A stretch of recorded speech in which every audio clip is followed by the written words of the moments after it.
할렐루야, 할렐루야. 장기절께 나오신 모든 분들 주님의 이름으로 환영하고 축복합니다. 한 주간도 일상에서 수고하신 우리 성도님들께 하나님의 은혜가 가득한 예배가 되기를 간절히 소원합니다. 이 시간 잠시 기도하며 나아갈 텐데요. 주님, 날마다 우리와 함께 해주시는 주님, 이 시간 우리 장기절께 그 어느 교회보다 즐겁고 하나님의 영광이 드러나는 시간이 되게 하여 주시고, 이 시간 오직 주님만 영광 받으시는 예배가 되게 달라고 우리 잠시 기도하며 나가겠습니다. 우리 기도합니다. 사랑과 은혜가 많으신 하나님, 이 시간 오직 주님만 영광 받는 시간이 되게 하여 주옵소서. 주님을 만나는 그 기쁨 가운데, 즐거움 가운데 온전히 주님께 예배를 드리는 우리의 순전한 모습이 되게 하여 주시고, 이 시간 우리의 모습을 드리며 온전히 주님께 영광 돌리는 귀한 시간이 될 수 있도록 주님께서 함께하여 주시옵소서. 우리 사도신경으로 우리의 신앙을 고백하겠습니다. 전능하사 천지를 만드신 하나님 아버지를 내가 믿사오며 그의 아들 우리 주 예수 그리스도를 믿사오니 이는 성령으로 잉태하사 동정녀 마리아에게 나시고 본디오 빌라도에게 고난을 받으사 십자가에 못 박혀 죽으시고 장사한 지 사흘 만에 죽은 자 가운데서 다시 살아나시며 하늘에 오르사 전능하신 하나님 우편에 앉아 계시다가 저희로서 산자와 죽은 자를 심판하러 오시리라. 성령을 믿사오며 거룩한 공예와 성도가 서로 교통하는 것과 죄를 사하여 주시는 것과 몸이 다시 사는 것과 영원히 사는 것을 믿사옵나이다. 아멘.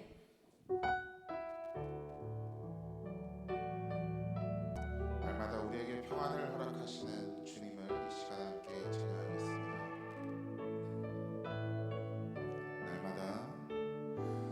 날마다 숨 쉬는 순간마다 내 앞에 어려운 일 보내 주님 앞에 이 몸을 맡길 때 슬픔 없네 두려움. 다시 한번 고백합니다. 날마다 숨 쉬는 순간마다 내 앞에 어려운 일 보내 주님 앞에 이 몸을 맡길 때 슬픔 없네 두려움 없네 주님의 그 자비로운 손길 항상 좋은 것 주시도다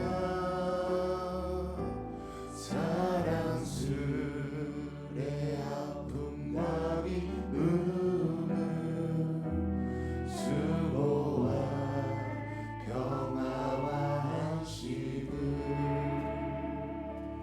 날마다 주님 내 곁에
드리겠습니다.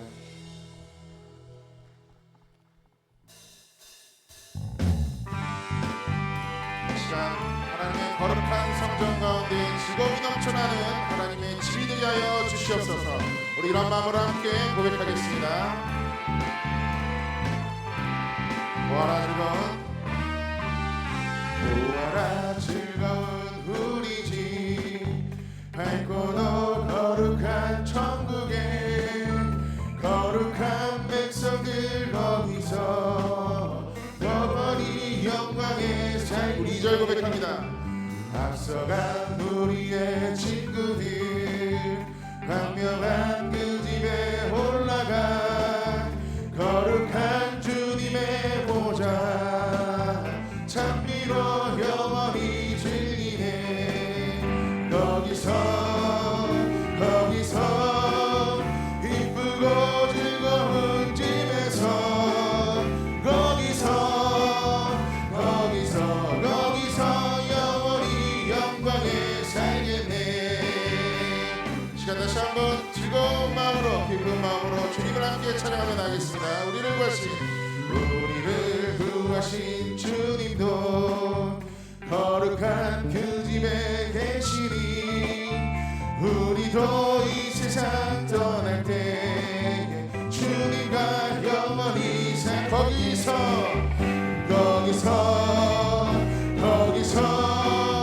기쁘고 즐거운 집에서 거기서 찬미로 영원히 즐기네. 거기서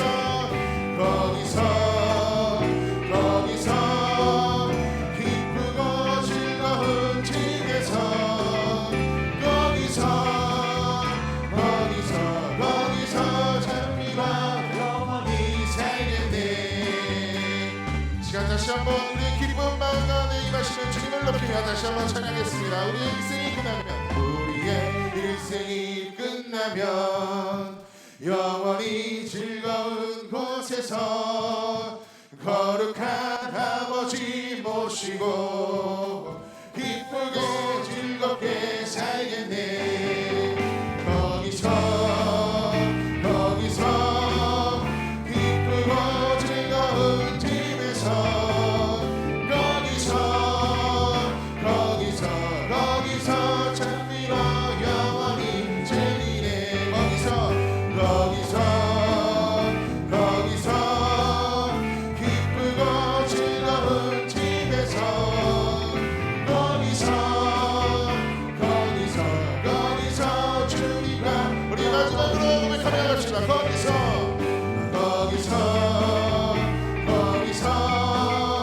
기쁘고 즐거운 집에서 거기서 기쁘고 즐겁게 이것과 함께 주님과 함께 하는 것이 우리의 기쁨이고 즐거움임을 믿습니다. 할렐루야. 이 시간 다같이 자리에 일어나서 함께 주님을 찬양하겠습니다.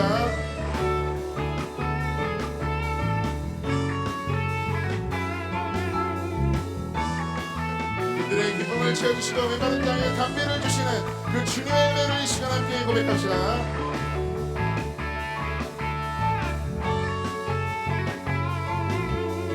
우리 함께 고백합시다. 빈들의 마른 불같이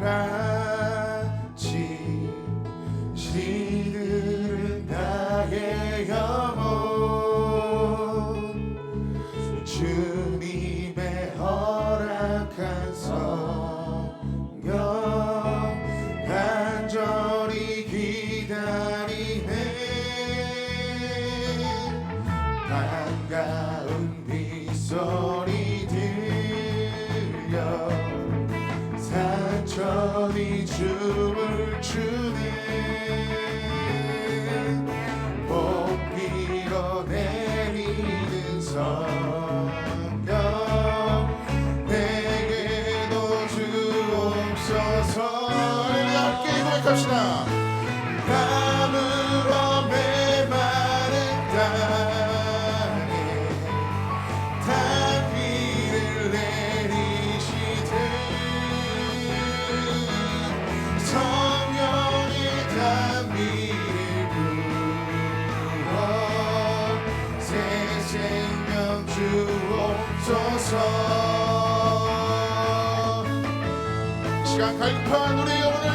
하시는 그 주님을 기대하며 우리 다시 한번 고백하며 나아갑시다. 절 따라 우러를 내려 절 따라 우러를 내려 조목이 무성하네 갈급한 내 심령 위에 성령을 부으소서 나무로 메마른 땅에 단비를 내리시듯 성령의 단비를 부어 새 생명 주옵소서 참되신 사랑의 언약 참되신 사랑의 언약 너길 수 있사오랴 오늘의 흡족한 은혜 주실 줄 믿습니다 나무로 메마른 땅에 단비를 내리시듯 성령의 단비를 부어 새 생명 주옵소서 가물어 메마른 땅에 가물어 메마른 땅에 단비를 내리시듯 성령의 단비를 부어 새 생명 주 우리 마지막으로 함께 고백합시다. 가물어 메마른 땅에 가물어 메마른 땅에 단비를 내리시듯 성령의 단비를 부어 새 생명 주옵소서 새 생명 주옵소서 새 생명 주옵소서 하나님께 영광의 박수 올리겠습니다. 할렐루야 주님을 찬양합니다. 이 시간 오직 주님의 영광을 바라보며 함께 찬양하며 나가겠습니다.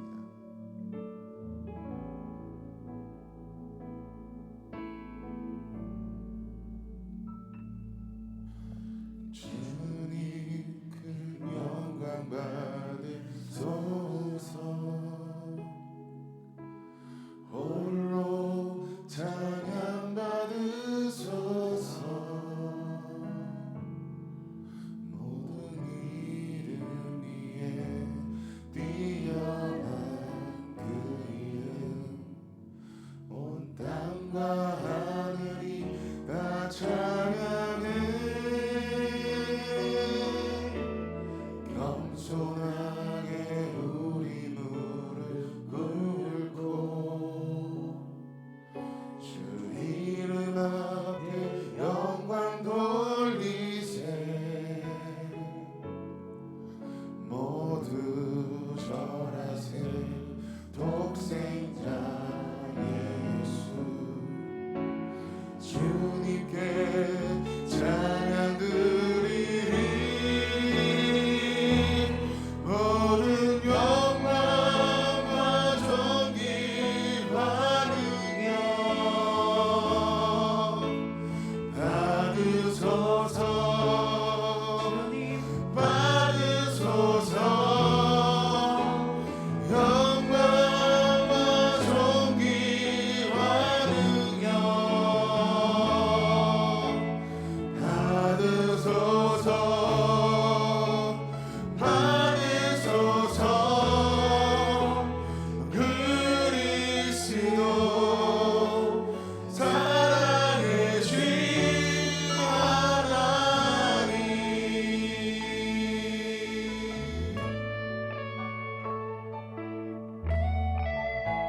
시간 다시 한번 고백합니다. 함께 고백합시다. 주님 큰 영광 받으소서.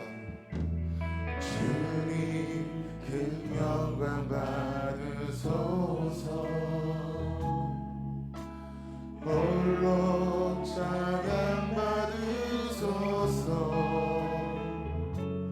모든 이름 위에 뛰어난 그 이름, 온 땅과 하늘이 다 찬양해. 겸손하게 우리 무릎 꿇고 주 이름 앞에 영광 돌리세. 모두 전하세. 독생자 예수 주님께 찬양 드리리. 모든 영광과 존귀와 능력 받으소서. 주님 받으소서. 영광과 존귀와 능력 받으소서. 주님 받으소서. 그리스도 살아계신 하나님, 살아계신 주, 나의 참된 소망, 어떤 의심 전혀 없네.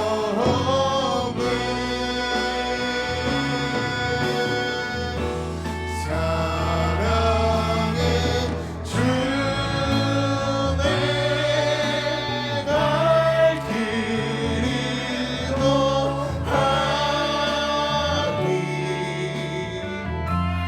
내 모든 삶의 기쁨 늘 충만하니. 함께 고백합시다. 살아계신 주, 살아계신 주, 나의 참된 소망, 걱정 대신 전혀 없네.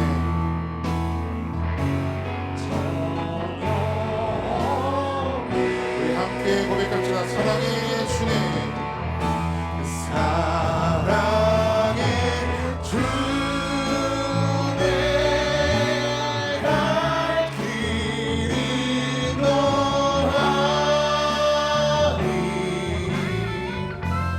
내 모든 삶의 기쁨 늘 충만하니. 이 시간 기도하며 나가기를 청합니다.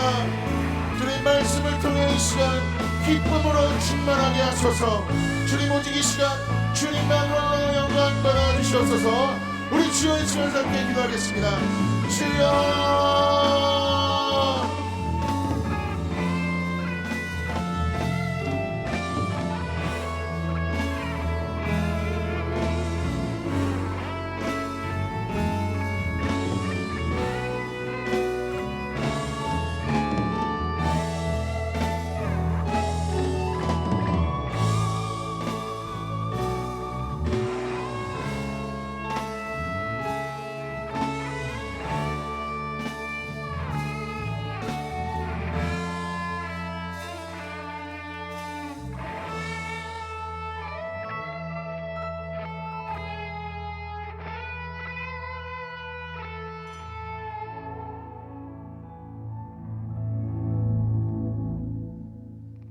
사랑의 하나님, 지난 한 주간도 저희들을 지켜주시고 오늘 복된 주일날 하나님 전에 이렇게 모여서 예배하게 하심을 감사드립니다.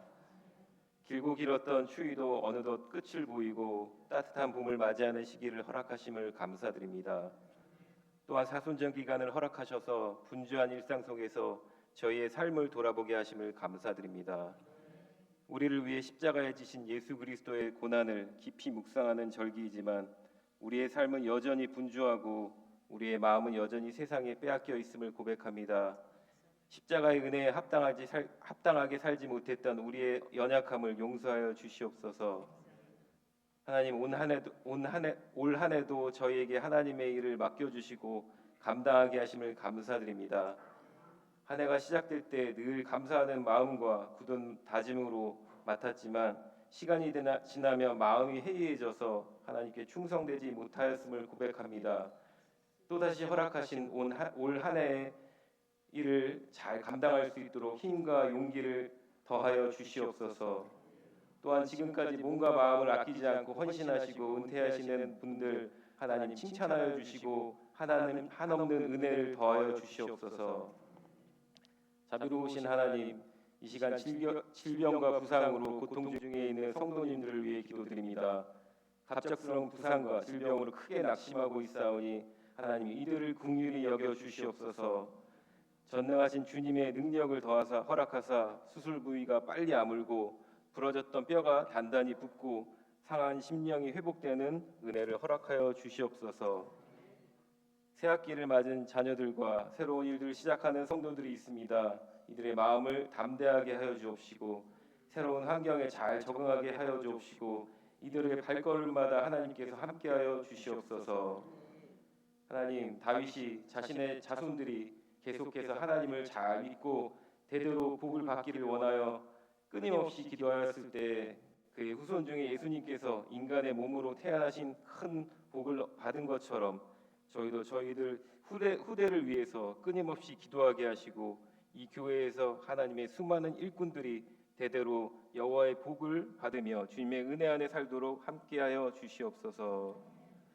걷잡을 수 없이 커져가는 중동의 전쟁 상황 속에서 하나님께서 개입하시고 간섭하시사 전쟁의 확산이 아닌 전쟁 평화의 길이 열리게 하여 주시고 선교사님들의 가정과 전쟁으로 고통받을 수 있는 수많은 평범한 사람들을 지켜주시옵소서. 이 시간 말씀 전하실 임시 당회자 목사님께 능력을 더하여 주시고 지치지 않게 강건하게 붙들어 주시옵소서. 선포되는 말씀을 듣는 심령들이 뜨거워지게 하시고 새 힘을 얻어 승리의 삶을 살아가게 하여 주시옵소서. 예수님 이름으로 기도드립니다.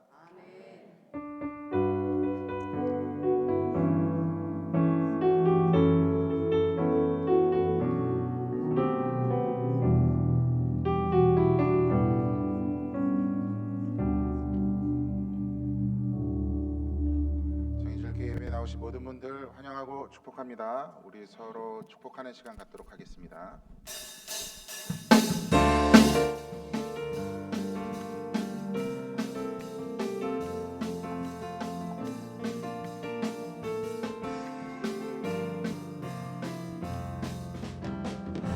하나님께서 우리에게 보내신 최고의 선물은 바로 당신이에요.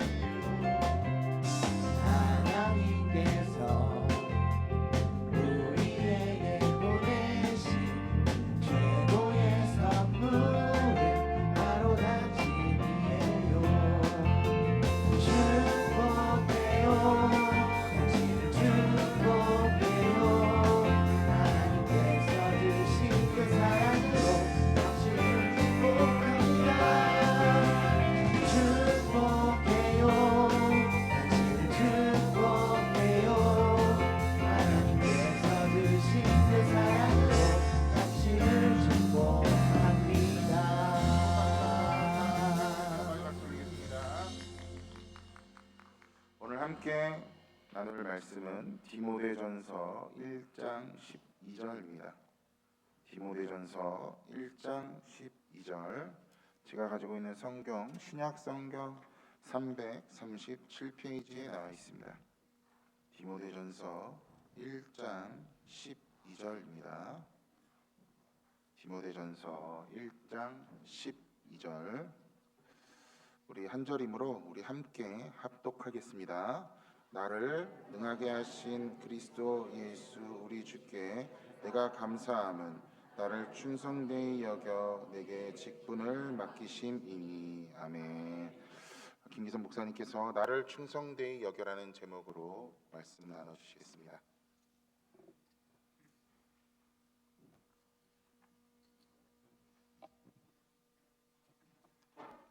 우리 옆 사람 보고 같이 한번 인사하시죠. 반갑습니다. 감사합니다.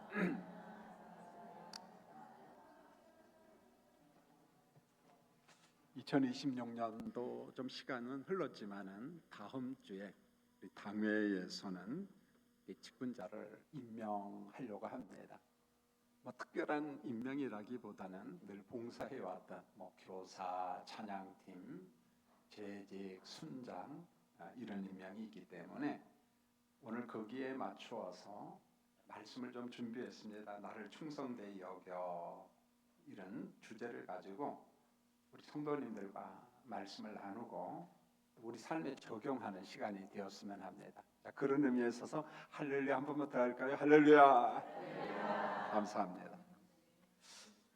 목회자나 우리 성도님들이나 늘 고민이 있을 거예요. 내가 다니는 교회가 정말 좋은 교회가 되었으면 좋겠다. 그리고 나도 좋은 교인이 되었으면 좋겠다. 그런 생각을 하죠. 특별히 목회자는 아마 평생 그 생각을 한 것 같아요. 목회 은퇴한 후에는 또 후회와 반성이 참 많습니다. 이거 좀 잘했으면 좋았을 텐데 그런 아쉬움이 참 많죠. 자, 우리가 어떻게 하면 좋은 교인이 되고 좋은 교회를 세울 수 있을 것인가? 오늘 12절에서 저는 한번 그 정답을 찾아보려고 합니다. 자, 우리가 임직식 때 자주 읽는 말씀, 설교 듣는 말씀이잖아요. 예수님이 나를 충성되이 여겨 내게 직분을 맡기심이라. 우리가 이 본문을 세밀하게 이해한 만큼 좋은 교회도 되고 좋은 교인이 될 수가 있습니다. 말 그대로 소문난 교회, 소문난 교인들, 그리고 교회를 아름답게 세워가는 우리 성도들이 될 수가 있습니다. 본문에 나오는 여겨라고 하는 말은 제가 헬라어를 이야기해서 좀 죄송합니다만은 이 뜻을 알아야만이 이 뜻의 의미를 우리 삶에 그대로 적용할 수가 있어요. 헬라어로 헤게사토라는 말인데 부정과거 시제입니다. 복잡하죠, 보면은요. 그런데 부정과거라는 것은 헬라어에서는 어떤 의미가 있느냐? 동작의 완료 개념입니다. 이제 동작이 딱 끝났다. 한 번으로 끝났다. 그래서 단회적 의미가 있어요. 한 번으로 끝난 거예요, 보면은. 그런데 성경에 보면 구속사의 정말 주인공이 우리 예수 그리스도를 한번 쫙 보세요. 예수님의 성육신은 몇 번으로 끝났어요? 말을 두 사람만 하고 눈치를 보네. 한 번으로 끝났어요. 예수님 성육신 한 번만 오시면 돼요. 이제 오실 분은 이제 재림 예수로 오시겠죠.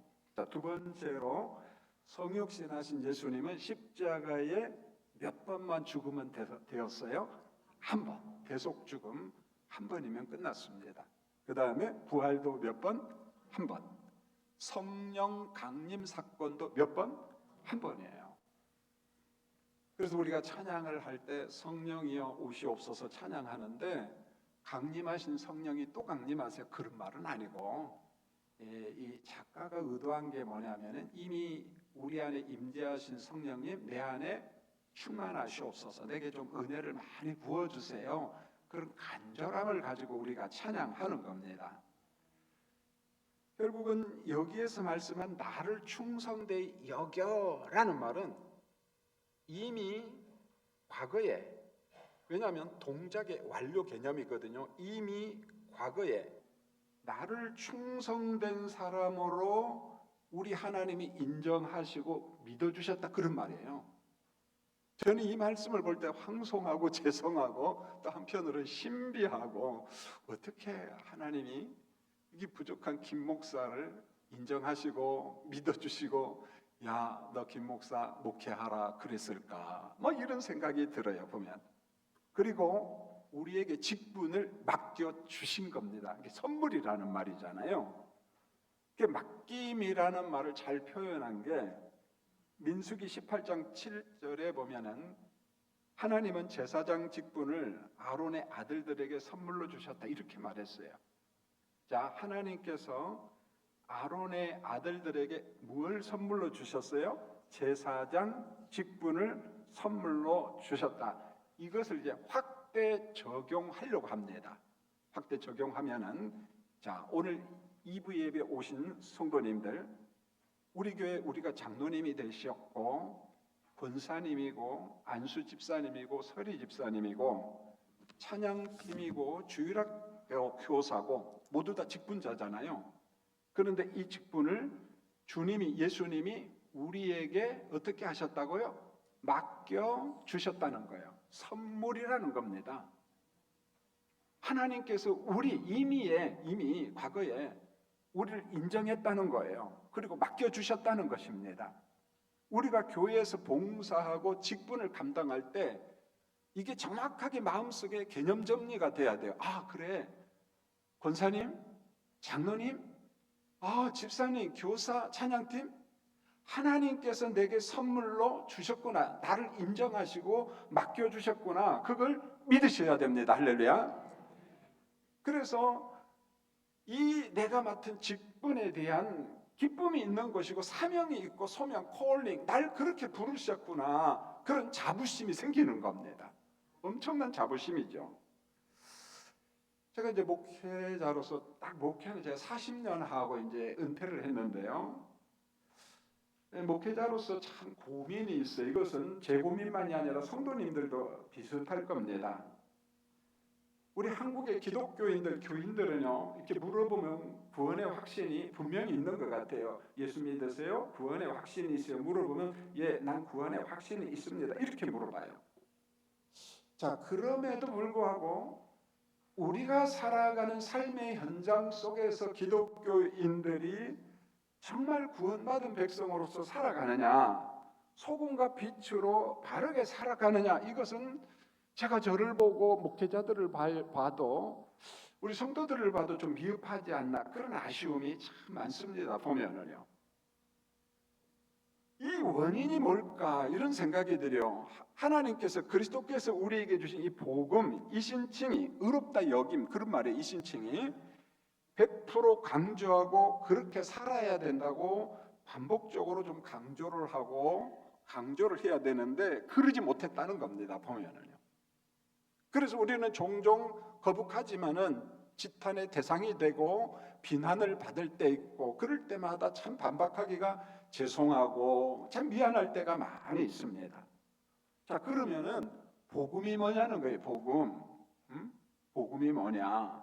말 그대로 예수 십자가 복음, 예수님의 부활 복음, 성령 강림, 이런 것도 다 복음입니다. 여러분, 복음이 뭐냐면은 복음 대신 예수 그리스도의 십자가와 부활과 그리스도 안에 있는 영생의 복을 믿을 때 구원받는 거, 이게 복음이에요. 예수 믿으면 우리 구원받습니다. 할렐루야. 한 번만 더요. 예수 십자가 믿으면 구원받습니다. 아멘. 그러면은 온전한 복음이 뭐냐, 이게요. 우리 삶의 현장 속의 가정, 그리고 혹은 교회나 친구들 속에서 예수님의 삶을 녹여내야 된다는 거예요. 예수님의 삶을 살아가야 된다는 겁니다. 어떻게 우리가 100% 완벽하게 살아갑니까? 우리는 그런 재주 없어요, 여러분요. 그러나 성령의 인도, 성령의 도움 속에서 우리가 그리스도의 향기가 될 수 있는 거예요. 그러니까 복음과 복음의 삶, 이게 조화를 이루어야만이 진정한 복음적인 성도가 되는 겁니다. 이신칭의도 마찬가지입니다. 우리가 예수 믿을 때 의롭다 여김을 받았잖아요. 그렇다면은 이신칭의의 핵심이 뭐냐? 예수님의 사람으로서 살아가는 것, 더 나아가서 예수 그리스도를 보여주는 것, 여기까지 나가야 돼요. 그리스도를 보여주는 것. 이게 너나 할 것 없이 참 미흡했기 때문에 우리가 세상에서 담당하게 어떤 빛이 되고 소금이 되고 그러면 좋았는데 좀 미흡했다는 거죠. 보면은요. 제가 이번에 글을 읽었습니다. 참 은혜를 받았는데 박수웅 장로님이라고, 이분은 원래 마취과 의사입니다. 마취과 의사인데 연세대 신촌 세브란스에서 전문의 과정을 다 마치고 의사였어요. 근데 이 장로님은 의사면서 가정 상담사. 그래서 젊은이 결혼 문제, 또 막 복잡한 이혼 문제 이런 거 있으면 상담해주고 참 잘 이끌어가는 멋진 장로님이었어요. 그의 인생을 보니까 의사인지 상담사인지 잘 모르겠어. 원체 하나님의 나라 선교를 위해서 힘쓰시고 가정을 세우려고 몸부림치는 장로님이었습니다. 자, 그러다 보니까 어느 날 한 자매가 장로님한테 상담을 요청했어요. 장로님, 저는 같은 교회 남자 청년하고 결혼을 좀 꼭 하고 싶습니다. 얼마나 좋아요, 결혼 안 되니까. 그런데 우리 어머니가 너무너무 반대합니다. 그래요. 어머니님, 사랑하는 딸이나 아들이 결혼하고 싶어 할 때 왜 반대할까요? 있지요, 뭐 다 대충 몇 개. 근데 우리는 믿음만 본다, 신앙만 본다 하는데 속으로 벌써 계산 다 끝나. 근데 믿음은 저 뒷전에 있어 보면은요. 예. 그런데 이 어머니도 그랬어요. 반대 이유 첫 번째, 청년의 키가 작다. 예, 키가 작다. 두 번째, 명문대 출신이 아니다. 참 골치 아파요. 세 번째, 대기업에 다녀야 되는데 작은 회사에 다닌다. 여러분 어머니이니까 얼마든지 가능하죠 보면은. 그런데 이 자매가 이어서 장로님한테 말을 하는데 말이 가관입니다. 저도 참 웃고 답답했는데, 그런데요 장로님, 반대하는 우리 어머니가 우리 교회 여전도사님입니다. 그럴 거예요. 어머니가 자기 교회 여전도사님이야. 복음을 전하고 가르치고 신방하는 그런 여전도사님입니다. 그 말에 박수웅 장로님이 깜짝 놀라가지고, 자매님 부탁이 하나 있습니다. 어머니한테 가서 복음을 전하세요. 복음을 전하세요. 여러분 뭔가 좀 묘하잖아요. 어머니는 신학을 나왔어요. 신학을 공부했고 이제 전도사님으로 살아가고 복음을 전하고 있는데 복음적인 삶이 있어요, 없어요? 없다는 겁니다. 복음적인 삶이 없습니다. 자, 이게 이 어머니만의 문제냐, 이분만의 문제냐? 복음과 삶의 조화, 균형이 없는 경우가 정말 많다는 겁니다. 바로 그 사람이 누구냐면 저예요. 우리입니다. 우리 한국의 기독교인들 가운데 그런 사람이 좀 많은 것 같아요. 보면요, 이게 우리 한국의 아픔이잖아요. 우리 모두의 아픔이잖아요. 여러분은 어떤가요? 여러분, 우리 모두 다 좋은 교회로 세우고 싶고 좋은 성도가 되고 싶은데 어떻게 해야 되냐는 거죠. 오늘 그것을 꼭꼭 집어서 몇 가지만 이야기하려고 합니다. 자, 좋은 교회와 좋은 교인들의 특징이 있습니다. 제가 다른 데서 찾지 아니하고 우리가 세례 교육을 시킬 때, 그 다음에 직분자 교육을 시킬 때 꼭 이걸 합니다. 자, 교인의 의무라는 게 있습니다. 교인의 의무가 6가지 항목가 있는데 이것을 몇 가지로 요약하면 하나는 예배 드림이에요. 자, 두 번째는 헌금과 나눔입니다. 세 번째는 순종과 본을 보임입니다. 여러분 꼭 기억하십시오. 예배 드림이 있고 헌금과 나눔이 있고 순종과 본을 보임이 있다는 거예요. 이 기준에 근거해서 나는 어느 정도의 성도인가, 나는 어느 정도의 교인인가를 여러분 한번 점검해 보시기 바랍니다.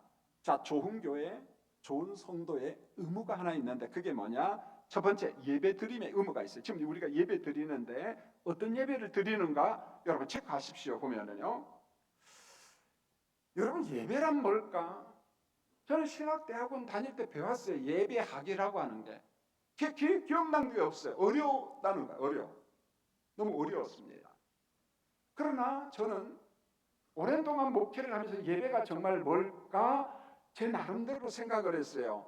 예배는 이거다. 날 불러주신 하나님과 하나님의 은혜로 구원받은 나와의 관계를 확인하는 거다. 관계. 자, 한번 정리합니다. 하나님이 나를 부르셨어요. 우리를 부르셨어요. 그리고 은혜로 여러분은 구원을 받았습니다. 하나님의 은혜로 구원을 받았습니다.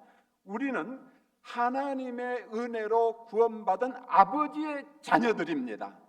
그렇다면은 예배 시간마다 매주일 어떤 순간이든지 간에 주님 앞에 예배 드릴 때마다 이렇게 마음을 먹어야 돼요. 하나님은 나를 불러주셨어요. 하나님의 은혜로 나 같은 죄인이 구원을 받았습니다. 나는 이제 구원받은 하나님의 자녀입니다. 하나님의 백성입니다.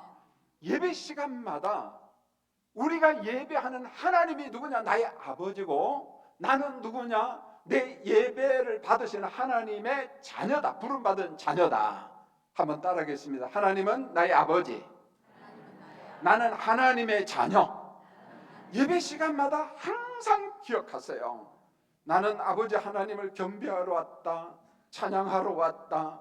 그리고 나는 아버지 하나님의 부름받은 자녀로서 아버지의 은혜를 받으러 왔다. 이 마음을 가지고 예배를 드리시기를 원합니다.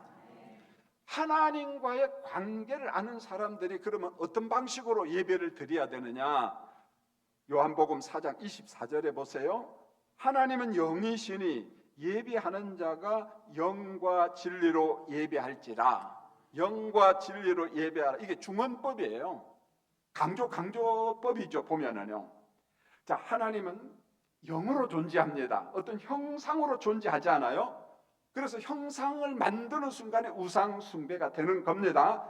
그러면은 영이신 하나님을 예배할 때에 우리의 마음가짐, 우리의 온몸의 정신은 뭐냐? 성령과 진리 안에서. 이때 진리는 말씀입니다. 성령 안에서, 진리 안에서, 말씀 안에서 우리의 아버지 하나님 앞에 예배를 올려드려야만이 됩니다. 하나님, 나의 예배를 받아 주시옵소서. 우리 아버지한테 그런 예배를 드려야 돼요. 이런 차원에서 기독교 예배, 성경적 예배는 단순한 정성, 공을 드리는 게 아니에요. 이게 다 아니다 그런 말은 아니에요. 정성은 있어야 되지만 그것이 1순위는 아니라는 거예요. 우리가 믿는 나를 불러주신 삼위일체 하나님의 존재를 알고의 지식입니다. 말 그대로 성경에서 계시하신 하나님의 존재를 알고, 그 다음에 우리와 함께 하시는 보혜사 성령의 임재 가운데 예배를 드리는 거예요. 그래야만이 예배가 은혜가 되고 성령의 임재를 우리가 경험할 수가 있는 것입니다. 왜 그런 줄 아세요? 우리 하나님은 예배와 말씀을 통해서, 성령을 통해서 자기 백성들을 만나주시고, 자기 백성들을 예배 중에 은혜를 주시고, 자기 백성을 예배 중에 치유하기도 하십니다. 모든 은혜가 예배 중에 우리 가운데 임합니다. 할렐루야. 예배가 임합니다. 그래서 우리가 예배 중에 정말 은혜를 경험하고 그 은혜를 간증할 수 있어야 돼요. 나는 이런 은혜를 받았다.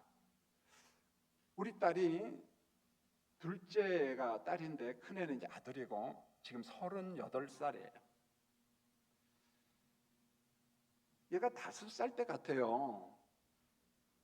그때 저는 서간중앙교회 설교 목사였어요. 담임 목사는 아니고, 목사님이 뇌경색이 와가지고 모든 사역을 못하니까 장로님들이 설교도 하고 뭣도 하고 다 하라고 해서 설교 목사였는데, 수요 예배를 가는데 우리 딸이 아빠 나도 갈래 그래요. 한 새벽 예배도 가겠다고 하고, 그 새벽에 또 일어나요. 보면은요 참 열심히죠. 그래 같이 가자 하고 예배당에 가는데 우리 딸이 물어봐요. 아빠, 왜 예배 시간이 이렇게 많아? 여러 번 있지 그래요? 그럼 5살이 물어볼 때 그걸 어떻게 쉽게 설명해야 될까? 목사님 나도 잘 모르겠더라고. 어떻게 설명을 하지? 고민하는데 얘가 그래요. 아빠, 나는 알았다 그래요. 이게 물어보고 그 다음에 지는 알았대요. 그래 왜 예배가 여러 번 있니? 다시 물어보니까 아빠 이런 거예요. 하나님이 우리를 너무 보고 싶어서 예배를 여러 번 만들었다는 거야. 저는 그 순간에 우리 딸이 천재인 줄 알았어요. 물론 인생을 살아가다 보니까 천재 아니더라고 얘가. 와, 저는 그 순간에 정말 감동받았어요. 왜요? 그 어려운 예배학을 우리 딸이 정리해 줬어요. 5살 딸이 목사를 가르쳤다니까요. 보면은요. 맞다, 그게 맞다.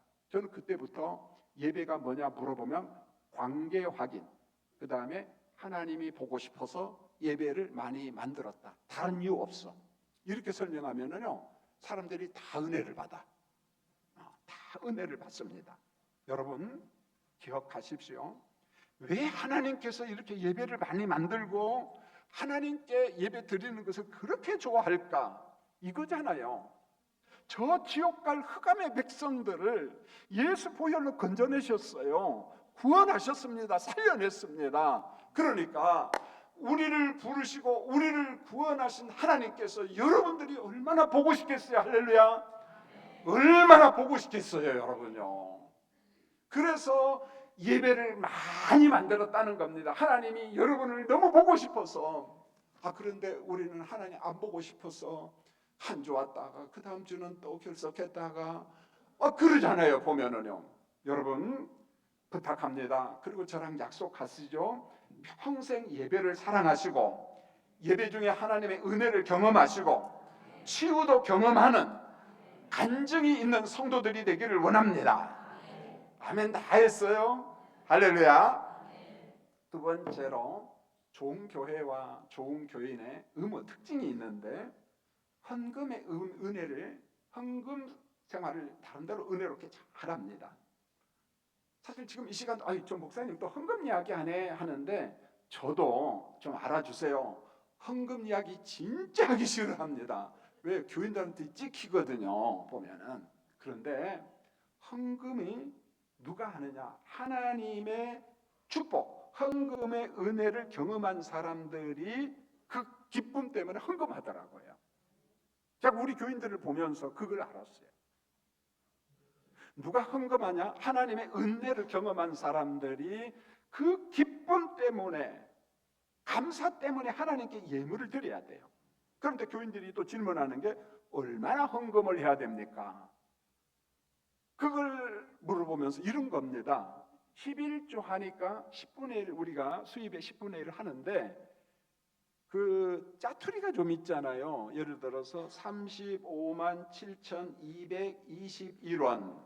그럼 1원까지 해야 되나요? 그래서 제가 참 속이 참 아프지만은 그래도 편하게 웃으면서 은혜롭게, 이게 목사니까 그래요, 그렇게 하세요. 그런데 성도님 반올림 좀 하면 어떨까요?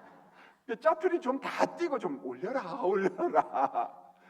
그렇게 교육을 한 적이 있었습니다. 여러분 얼마나 내가 헌금해야 될까? 오늘 제가 가르쳐 줄 텐데 이게 정답입니다.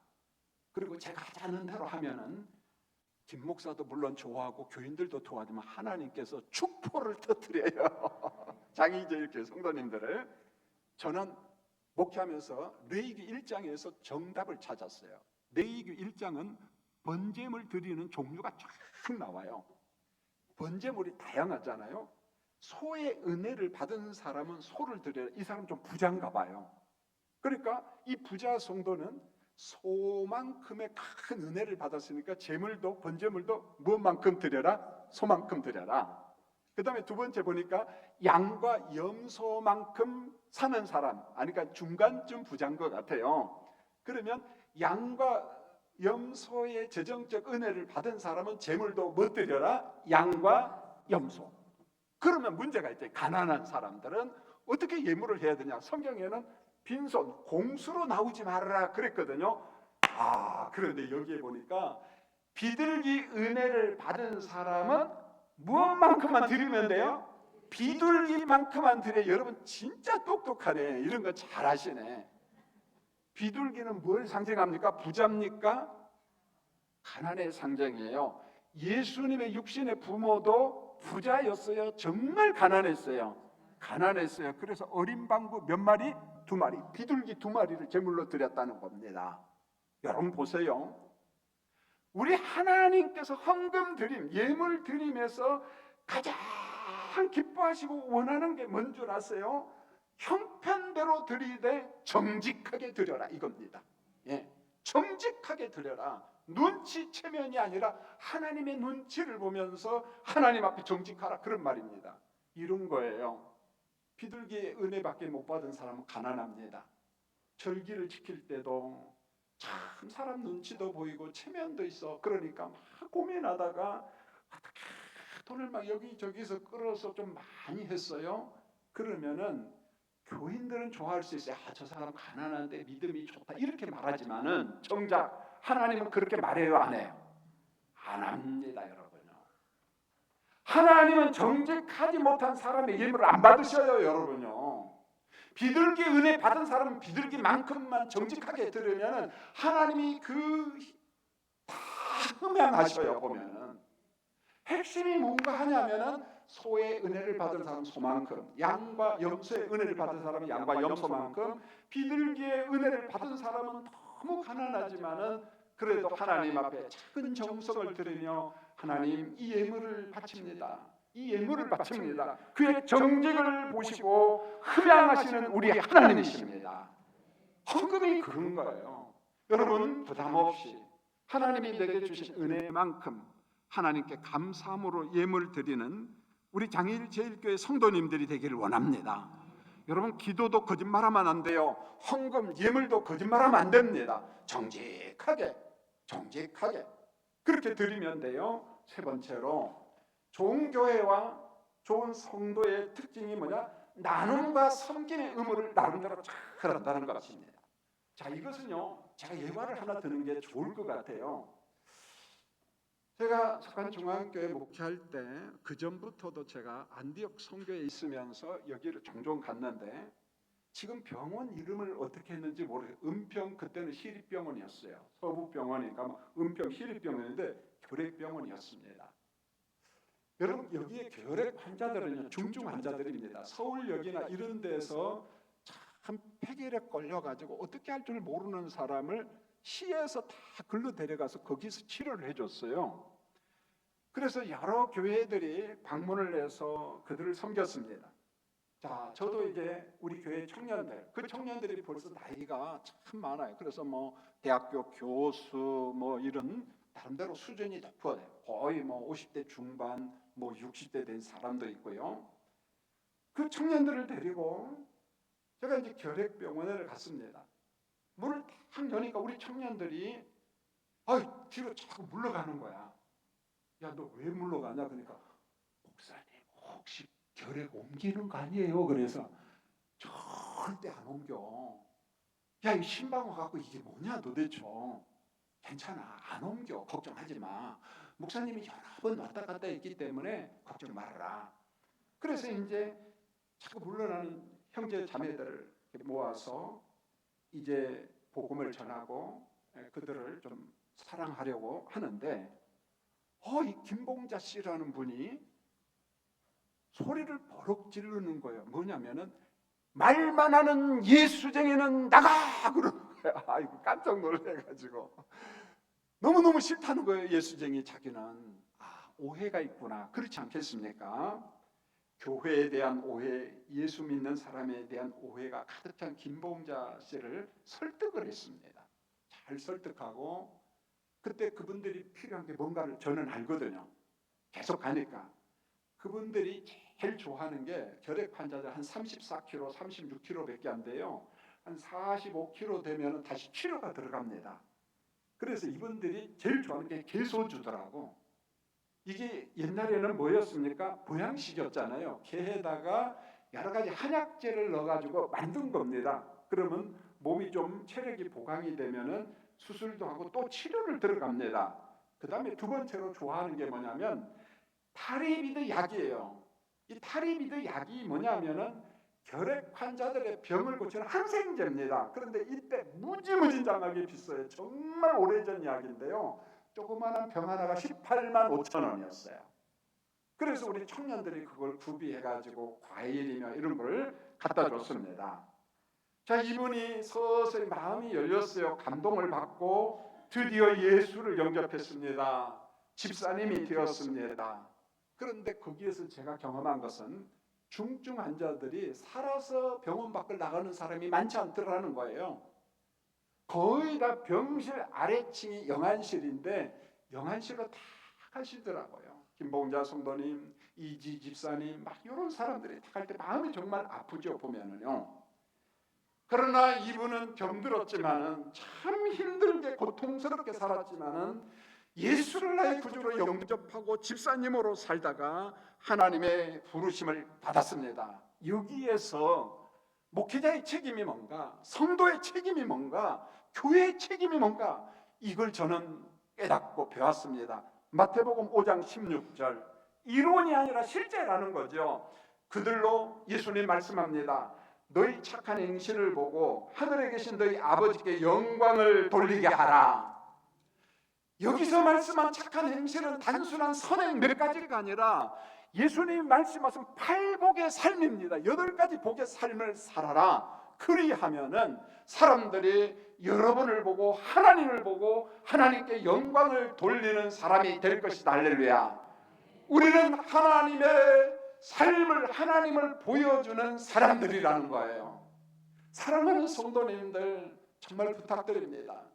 단절된 서울 생활, 아파트를 살아가다 보니까 옆집이 누구 사는지도 모르고 단절된 생활, 그렇게 하지 마시고 뭔가 그들을 섬기면서 나는 예수 믿는 사람입니다, 나는 장의제일교회 교인입니다, 보여주는 여러분들이 되기를 원합니다. 이게 선교예요.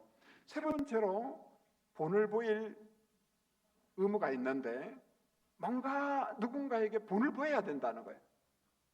여러분, 저 같은 목회자나 우리 장로님들이나 우리 권사님들, 집사님들이 핵심이 뭡니까? 나보고 따라와. 먼저 본을 보여야 되는 거예요.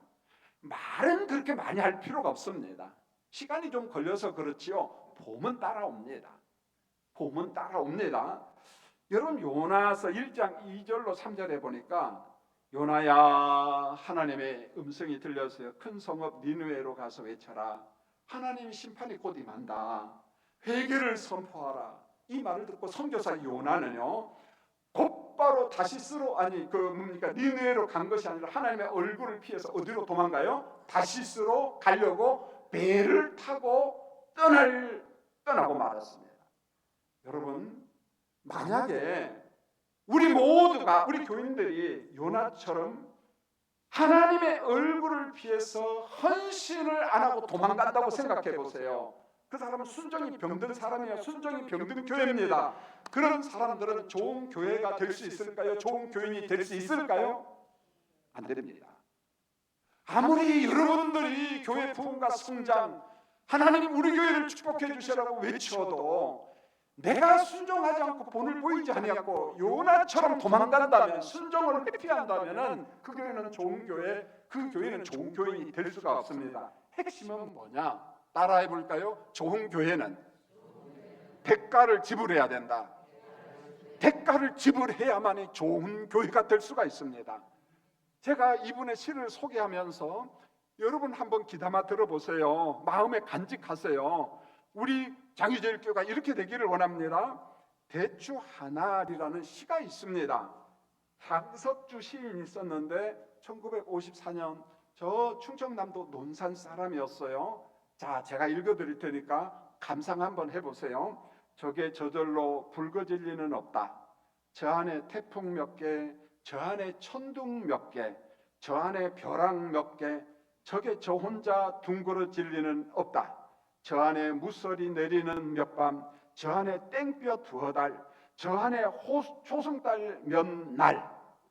여러분, 우리 집 앞에 있는 대추나무 한 그루를 한번 보세요. 붉은 대추가 열렸잖아요. 정말 맛있잖아요. 이런 붉은 대추도 그냥 만들어지지 않고 1년 동안 태풍을 맞았습니다. 천둥을 맞았어요. 벼락과 서리를 맞았습니다. 땡볕을 맞았습니다. 이런 대가를 지불하고 맛있는 붉은 대추가 된 겁니다. 여러분, 붉은 대추도 대가를 지불하고 대추가 된 거예요. 사람도 마찬가지입니다. 대가를 지불지 아니한 좋은 인생은 없습니다. 여러분, 좋은 교회가 되고 싶고 부흥하고 성장하고 소문난 교회가 되고 싶습니까? 지금 이대로? 아니요. 대가를 지불하는 우리 교회가 되었으면 합니다. 우리 가족들과 우리 동네 사람들 중에, 아니면 내가 섬기기로 작정한 한 사람, 두 사람, 세 사람만이라도 진정으로 섬겨주고 사랑하고 그를 위로하고 손잡아주고 그와 함께 식사를 나누면서 여러분들이 예수를 보여주고 장의제일교회를 보여줌으로 말미암아, 대가를 지불함으로 말미암아 정말 멋진 장의제일교회가 되기를 예수님의 이름으로 축원을 드립니다. 이제 말씀을 맺겠습니다. 하나님은 여러분을 충성되이 여겨 뭘 맡겼어요? 직분을 맡겨주셨습니다. 여러분을 인정하고 믿어주신 하나님, 그렇구나, 하나님이 나 같은 자를 믿어주셨구나, 인정하셨구나, 내게 직분을 주셨구나. 좋은 교회, 좋은 교인의 특징이 있습니다. 끝까지 하나님 편에 서서 헌신하고 일하는 사람, 끝까지 하나님 편에서 충성하는 사람입니다. 이제 마지막으로 저랑 약속하시죠. 여러분, 입술만 열면 여러분의 교회를 사랑하시기를 원합니다. 자랑하시기를 원합니다. 자긍심을 가지시기를 원합니다. 많은 거 다 잘하는 교회가 아니라 하나님이 기뻐하시는 거 하나, 둘, 셋 이것만 있어도 괜찮습니다. 여러분, 우리 교회를 자랑하고 우리 교회에 대한 자부심, 자긍심을 가지시는 장의제일교회 성도들이 되기를 원합니다. 여러분, 이 시간에 통성으로 한번 기도하겠습니다. 여러분이 장로님의 직분을 받았어요. 권사님, 안수희 집사님, 서리 집사님, 교사, 다양한 직분을 받았습니다. 하나님, 이 직분을 주신 하나님 감사합니다. 이 직분에 충성하겠습니다. 우리 통성으로 한번 기도하겠습니다. 주여, 하나님, 우리 아버지, 이 시간 기도합니다. 하나님께서 우리를 부르시고 구원하여 주셨습니다. 성령께서 모두에게 믿음을 주시고 그런 땅을 열어주셨습니다. 하나님께서 모든 직분을 나를 충성되게 여겨 우리에게 선물로 주셨는데, 이 직분과 사랑에 충성하는 장의제일교회 되기를 원합니다. 장의제일교회 성도님들, 장의제일교회 자부심을 갖게 하여 주시옵소서. 예수님의 이름으로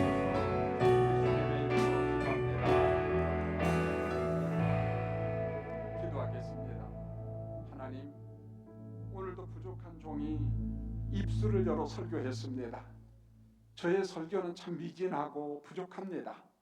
그러나 디모데전서 1장 12절 말씀은 진리입니다.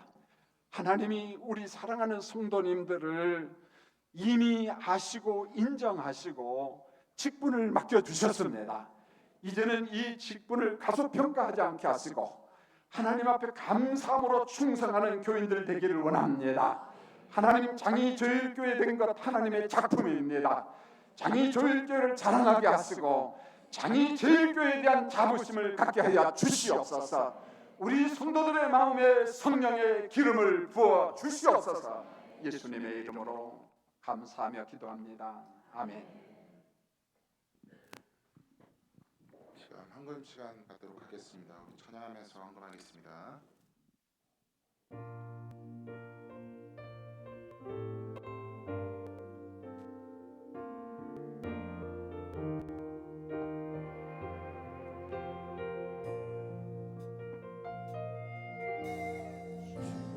주님 다시 오실 때까지 나는 이 길을 가리라.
이사하고 감사한금 범사에 감사합니다.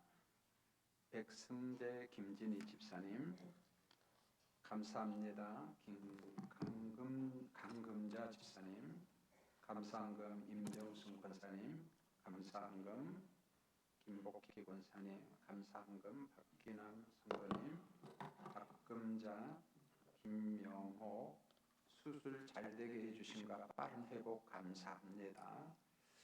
감사한금 서수경 권사님 범사에 감사 우리 김영구 장로님 가정 감사합니다. 장원배 성도님 가정 이상근 장로님 가정 배창호 성도님 김용호 권사님 무명으로 감사한금 드렸습니다. 기도하겠습니다. 하나님 오늘도 주의 전에 나와서 귀한 예물을 드렸습니다. 하나님이 내게 주신 은혜의 분량이 있어요. 우리가 소의 은혜, 양과 염소의 은혜, 정말 가난하지만 비둘기 은혜를 받았다면 그 은혜 받은 만큼 하나님 앞에 감사하며 예물 드릴 수 있는 아주 정직한 예물, 그로 인하여 하나님이 흠양하시는 예물이 되도록 이 모든 예물을 아버지께서 흠양하시고 성도들의 가정과 일터 위에 복을 내려 주시옵소서. 하나님의 나라 선교와 영혼 구원을 위해서 최선을 다하시는 모든 성도님들 그리고 우리 장인제일교회를 풍성한 물질로 복을 내려 주시옵소서. 오늘 예배 중에 대표 기도하신 장로님 그의 가정과 하시는 일 가운데 축복하시며 예배를 여는 찬양팀 너무 수고하십니다. 모든 찬양팀원들 위해 하나님이 신령한 복을 채워 주시옵소서. 우리 교인들 가운데 약한 자가 있습니다. 예수님 만져주시고 속히 회복시켜 주시옵소서. 우리 장일제일교회와 성도님들을 통해서 아버지 영광 받아 주시옵소서. 자랑스러운 교회로 세워 주시옵소서. 예수님의 이름으로 기도합니다. 아멘. 시간 광고 드리겠습니다. 임시 당회가 있습니다. 루디아 원래에 마르다 마리아 에스더 원래가 있습니다. 고난주간 전교인 영성 새벽 기도회가 있습니다. 3월 31일 월요일부터 4월 3일 금요일까지 새벽 5시 반에 있습니다. 이 새벽 기도를 즐겁게 하기 위해서 4가지 실천을 만들었습니다.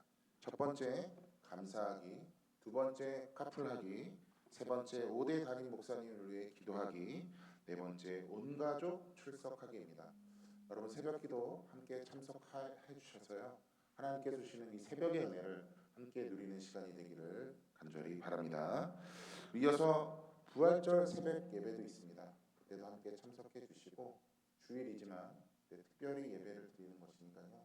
그 새벽에도 새벽의 은혜를 함께 누리는 주일 예배가 되기를 간절히 바랍니다. 나머지는 주보를 참고해 주십시오. 일어나서 함께 여기에 모인 우리 찬양하겠습니다.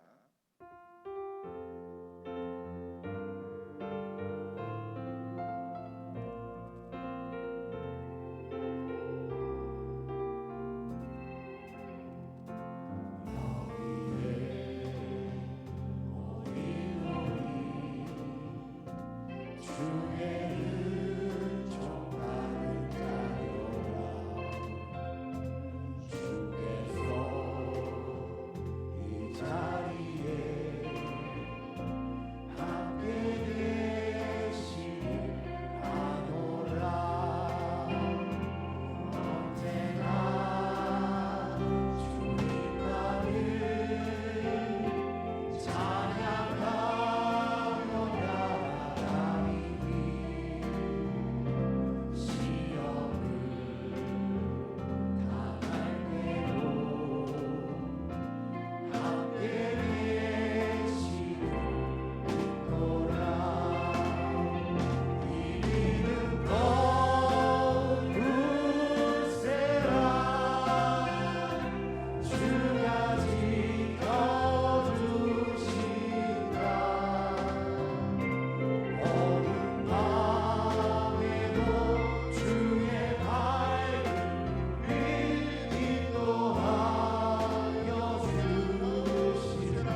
번만 부탁드리려고 합니다. 고난 주간 영성 새벽 기도에 전 정말 기도 많이 하고 설교 원고는 이미 다 끝났어요. 이제 인쇄물 만들면 되는데 제가 왜 120명을 잡았냐면은 1부 예배, 2부 예배, 교육부서를 쭉 보고 청년을 보니까 충분히 매일 120명 나올 수 있을 것 같아요.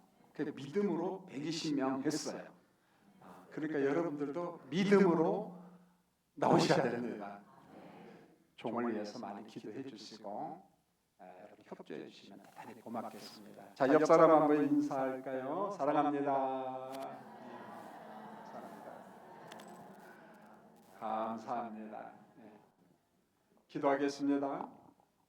지금은 우리 주 예수 그리스도의 은혜와 아버지 하나님의 무한하신 사랑과 성령님의 위로 교통 충만케 하심이 오늘 예배에 동참한 성도님들과 가정과 일터 위에 이제로부터 영원히 함께 하시길 간절히 축원하옵나이다. 아멘.